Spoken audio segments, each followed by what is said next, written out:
Viens, mon beau, mon chéri. C'est le repère secret d'une des plus grandes chanteuses brésiliennes. Elba Ramalho, 10 millions de disques vendus. Ce que j'aime le plus ici, c'est sentir l'odeur de la nature, de la terre. C'est mon refuge. La star passe des vacances en famille dans sa propriété de Trancoso, la station balnéaire la plus en vue du Brésil. Alors voici ma fille, Maria. Là, c'est ma nièce. Venez, je vais vous présenter mes employés. Donna. Alors, Donna, c'est ma cuisinière. Et elle, c'est la gardienne de la maison. Ça sent bon l'ail. Aujourd'hui, c'est crevettes grillées et filets mignons au gorgonzola. Un parc d'1 hectare avec piscine et une maison de 9 pièces de style thaïlandais que l'artiste a entièrement décorée elle-même. Là, ce sont des sculptures régionales. C'est un trio de musiciens qui jouent du forró. Sa propriété est estimée à 2 400 000 €. J'ai dû beaucoup chanter. Il m'en a fallu des concerts pour payer cette maison. Parce qu'à Trancoso, tout a un prix. En 40 ans de carrière, cette star de la chanson populaire a bercé la jeunesse de millions de Brésiliens. Ses sorties dans le village passent rarement inaperçues. Est-ce qu'on peut faire une photo, s'il vous plaît? Bien sûr. Mets-le comme ça. Regarde comme on est belle. Ici, Elba aime se donner l'air accessible, presque ordinaire. Venez, venez. Ça va? Ça va. Vous avez passé du bon temps, vous êtes toutes bronzées. Je me sens tellement libre ici. Toutes les personnes qui viennent le ressentent. J'arrive toute stressée car mon travail est intense. Je voyage beaucoup au Brésil, dans le monde entier. Je donne des concerts, j'enregistre des disques. Et quand j'arrive là, c'est la fête. On se sent vraiment béni pour ça.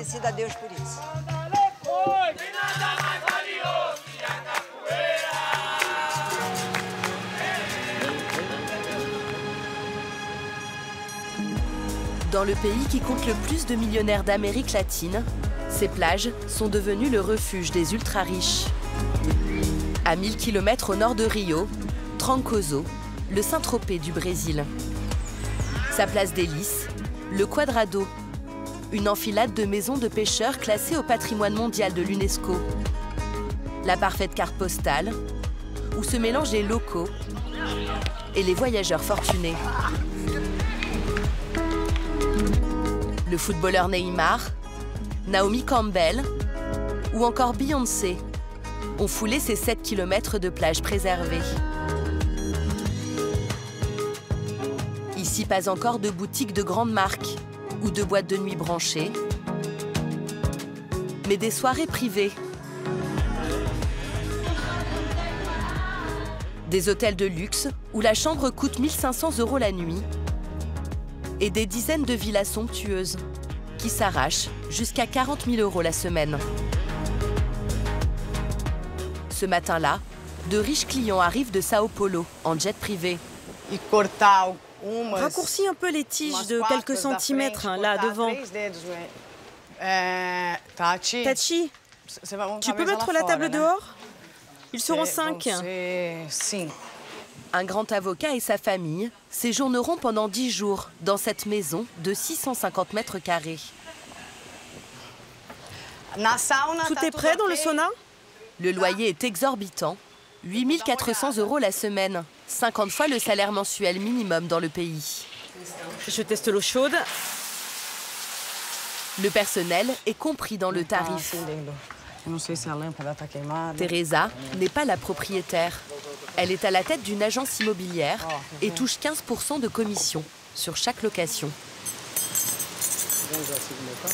Située dans le centre du village, son entreprise gère un portefeuille de 80 villas et emploie 10 salariés.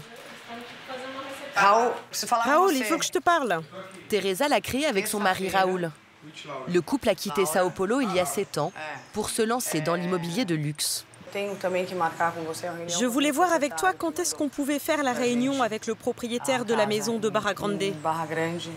Elle travaillait dans le milieu de la mode, Raoul dans la finance. Lui s'occupe de la vente des villas. Celle-ci fait partie des plus belles maisons. Il y a une terrasse avec vue sur la mer au-dessus du jardin.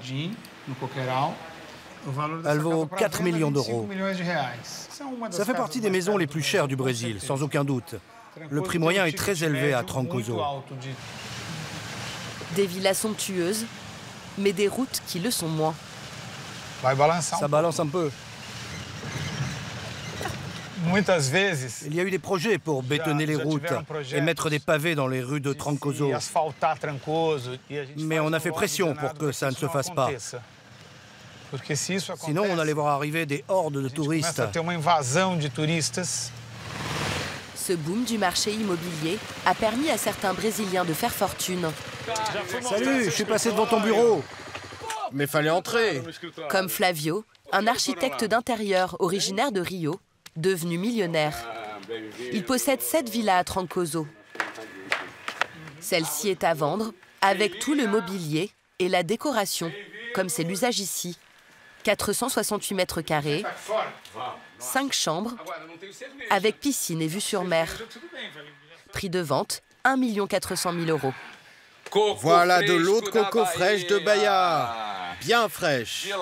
Raoul voudrait y apporter quelques modifications pour la rendre encore plus attractive. Il ne faudrait pas gâcher cette vue, avec une construction ou trop de végétation.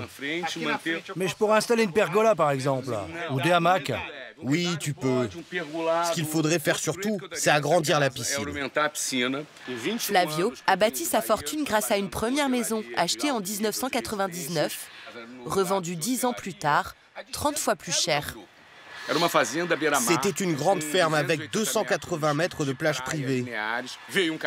Un homme très riche est venu, il est tombé amoureux de la maison et il l'a achetée. Après cette vente, on a construit 3 maisons et ainsi de suite. Ma chance, c'est d'avoir été au bon endroit, au bon moment.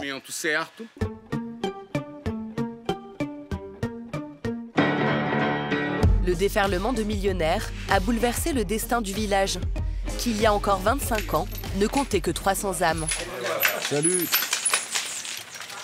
Joao est un nativos, un natif de Trancoso. Bonjour, ça va? Son père Elias et sa mère Jeannette vivent désormais grâce au tourisme, là où leurs ancêtres subsistaient grâce au troc et à la pêche. Il y a du jus d'ananas avec de la menthe. Jeannette gère son propre restaurant, tout comme sa grande sœur Silvana. Joao, lui, tient la seule pizzeria du Quadrado. Ma mère était une guerrière et elle nous a transmis ça. Être prête à tout et ne jamais se décourager. Les parents de Jeannette et Silvana ont connu une vie rude. Là, c'est mon papa, là, c'est ma maman. Leur père était charpentier. Leur mère fabriquait du pain pour le village. Elle aimait s'asseoir comme ça près de la porte. Elle se reposait en attendant que la pâte cuise. Trancoso ne compte alors qu'une trentaine de bicoques, au sol en terre battue, sans eau courante ni électricité. Un quotidien modeste, coupé du monde, soudain bouleversé par l'arrivée d'étranges barbus à la fin des années 70. Des hippies. Ils marchaient à moitié nus, les femmes portaient des bikinis. On pensait que c'était des tziganes. Ma mère disait que c'était des femmes sans vergogne, parce qu'elles ne cachaient pas leur corps. Ça a un peu effrayé nos parents. Tous ces étrangers, tous ces changements. C'était un choc. Ils échangeaient des terres contre des frigidaires, contre une bicyclette. Ils échangeaient tout. Mon beau-frère, il a échangé une maison sur le Quadrado contre une radio. Ma sœur n'était même pas au courant. Quand elle a appris ça, elle était furieuse. Mais c'était trop tard. Mon père n'a jamais troqué ses terres. Il a été très intelligent. Une sagesse payante. La maison qu'elle a héritée de son père, à 2 pas du Quadrado, est aujourd'hui estimée à 900 000 €. Jeannette et son mari Elias ont décidé de la mettre en vente. Dans la rue, c'est la dernière maison qui appartient à des natifs. Ça va faire comme à Saint-Tropez un peu. C'est triste. C'est pareil au Quadrado. Il n'y a pratiquement plus que des étrangers. Ça perd un peu de son charme. Allez, viens. Avec l'argent de la vente, Jeannette veut réaliser son rêve. Acheter les murs du restaurant qu'elle tient depuis 20 ans sur le Quadrado. Pour séduire ses nouveaux clients, habitués aux restaurants branchés des grandes villes, Jeannette a introduit de nouveaux plats, comme ce ceviche de merlu à la mangue. C'est sophistiqué, hein? C'est fait avec amour. Ou encore, cette recette de poulpe au vin rouge.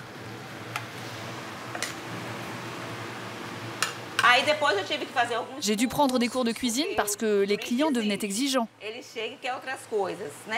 Ils veulent goûter d'autres choses, alors il faut tout le temps innover et inventer de nouveaux plats. Viens, on va prendre une photo. Miel, la fille de Jeannette, a même convaincu sa mère de se mettre aux réseaux sociaux.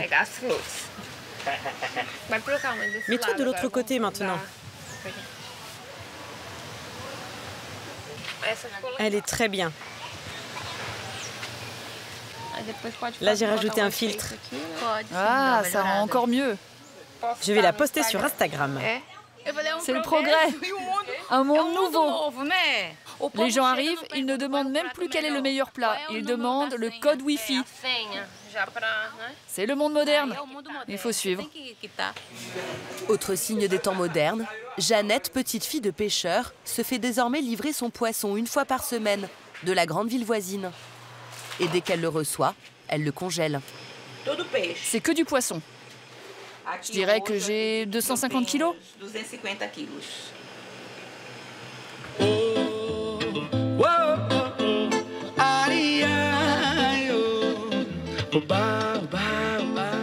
Le soir, les terrasses du Quadrado s'illuminent et se remplissent. Voici la langouste et son velouté de crevettes. Bon appétit. Merci beaucoup. Le plat le plus cher de la carte, à 35 €. Les tarifs ici avoisinent ceux des restaurants chics de Sao Paulo. Ah, c'est délicieux. Merveilleux. Le restaurant de Jeannette sert jusqu'à 300 couverts par jour.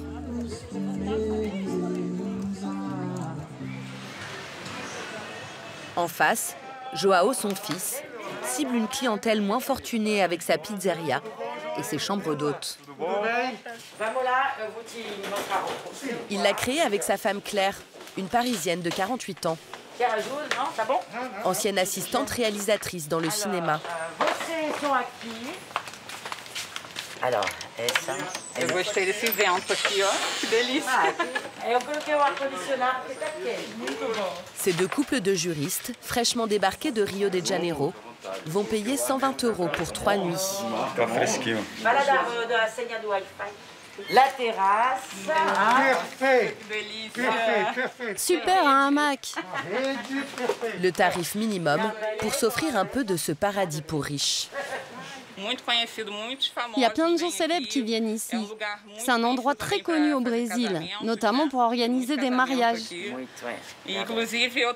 Et comme on va se marier, je me dis qu'on pourrait l'organiser ici parce que c'est un endroit magnifique. Et voilà la pizza.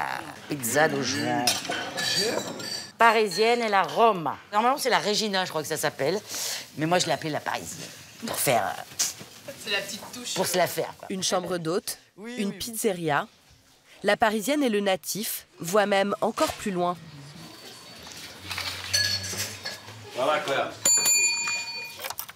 Leur nouveau défi, toucher eux aussi les millionnaires avec cette villa qu'ils ont fait construire et qu'ils s'apprêtent à mettre en location. La piscine, c'est obligatoire. Si t'as pas de piscine, tu loues pas.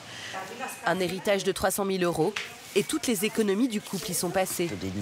Question de standing, Claire a dû recruter une gouvernante. Então, Mary, tudo bem? Ó, Hoje, qu'est-ce que falta para receber os hospedes? Isso, faltar 6. Falta 6 de pequeno. Il en faudrait 6 plus petits. Mais moi, la première location, j'ai un peu les pétoches, quoi, de me rater. On ne doit rien oublier parce qu'une erreur, ça peut nous coûter cher. Ça ne peut avoir un mauvais retour sur la maison. Parce que le but, là, maintenant, c'est de louer et d'avoir des bons commentaires, des bonnes notes, voilà, comme à l'école, quoi. Pour parfaire la décoration de sa maison, Claire s'est fixé un budget de 600 €. Mais ici, les boutiques pratiquent quasiment déjà les prix de Saint-Tropez. Claire, viens par ici. Tu sais, sur la terrasse, derrière ton canapé. C'est très beau, très élégant. Quoi de coûte? 470. Ça fait moins de 100 €, ça c'est sûr.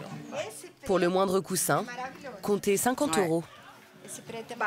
Não precisa colocar 15, colocar 2.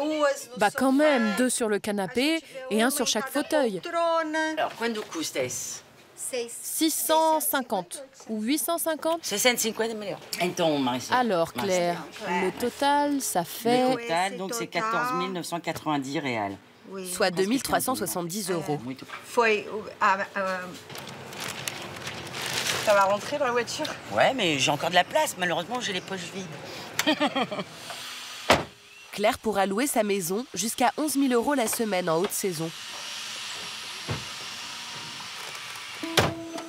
Des ultra-riches d'un côté, des ultra-pauvres de l'autre, comme dans le reste du Brésil. Dans l'ombre des villas de luxe, les faubourgs de Trancoso, beaucoup moins fastueux. La ville compte aujourd'hui 10 000 habitants et ne cesse de s'étendre pour abriter l'afflux de main-d'œuvre. Des jardiniers, des femmes de chambre, des serveurs venus de tout le Brésil en quête d'un emploi. Cléa a trouvé un poste d'aide cuisinière dès son arrivée il y a 1 an. On va mettre le masque. Sa colocataire, Gabrielle, est vendeuse. Je vais vous prendre 3 saucisses. Et c'est combien le kilo de bacon? 33 reals 99. 33 reals? C'est cher.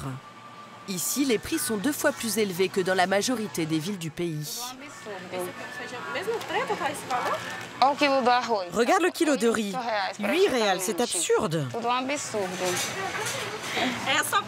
Faire les courses ici, c'est horrible. Les tarifs, c'est abusé. Il devrait y avoir un prix pour les touristes, un prix pour les natifs ou les locaux. Mais ici, ils ne font aucune différence. Cléa gagne 165 € par mois, le salaire minimum au Brésil.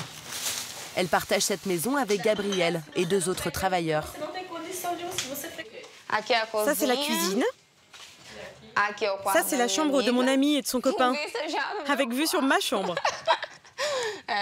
Elle n'a qu'à ouvrir la fenêtre pour me voir là. Le loyer est de 120 € par mois. Tu vas utiliser les oignons et les tomates vertes, Gabi? Mais malgré tout, pour Cléa, Trancoso reste une terre d'opportunités, surtout dans un pays où le taux de chômage a atteint 14% à cause de la pandémie.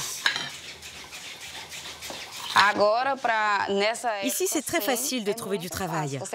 Il suffit de marcher dans la rue et tu vois plein d'annonces affichées sur les devantures, surtout des postes d'aide cuisinière. Par contre, je passe tous les jours devant des choses super belles, mais inaccessibles. Je ne pourrai jamais me les offrir. Le quotidien de Cléa est aux antipodes des paillettes et des soirées chics. Comme celle à laquelle se rend ce soir-là la chanteuse Elba Ramalho. Elle donne un concert au Club Med de Trancoso.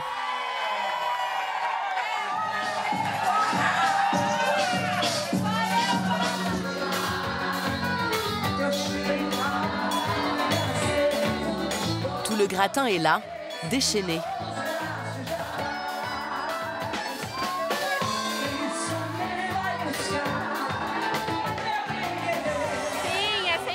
Il y a toujours plein de soirées, plein de joie, de bonne humeur, d'amour. C'est trop bien! En haute saison, Trancoso multiplie sa population par 3.